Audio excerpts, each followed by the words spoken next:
je suis scandalisé par le fait qu'on veut aussi vacciner des enfants. Parce que là, on touche vraiment aux générations futures. Il faut savoir que, par exemple, pour le glyphosate, n'est-ce pas, des travaux récents montrent que il y a des effets épigénétiques, c'est-à-dire les gens qui mangent du glyphosate dans leur alimentation, ils transmettent quelque chose qui va se produire dans les générations futures. Les fils, les petits-fils, les arrière-petits-fils vont souffrir. Bon, ceci a été montré chez les rats pour l'instant, mais on peut extrapoler à l'homme. Donc, il y a des effets épigénétiques. Il faut penser à ça. C'est-à-dire, il faut pas seulement penser à ses propres générations, mais au futur.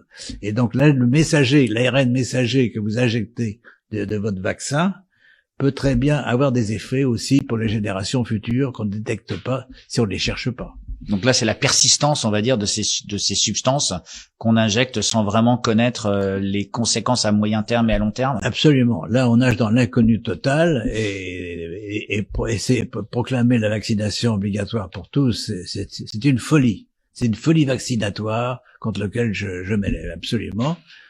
Et je ne dis pas bien sûr et ce que j'ai jamais dit, et je ne prédis pas que tout le monde va mourir du vaccin, mais un certain nombre de personnes vont souffrir du vaccin, et ça, c'est pas admissible. Donc, ils vont souffrir au travers d'effets secondaires qu'on n'a pas encore observés, qu'on n'a pas encore mesurés dans les études, parce qu'on n'a pas assez de recul. Exactement. Il y a des effets à pas plusieurs générations, peut-être aussi, mais il y a des effets sur la même génération au bout de 5 ans, au bout de 10 ans. C'est tout à fait possible, notamment pour ce qu'on appelle les maladies neurodégénératives. Alors, il y a des séquences qui ressemblent à des séquences de prions dans l'ARN du coronavirus, et ces prions peuvent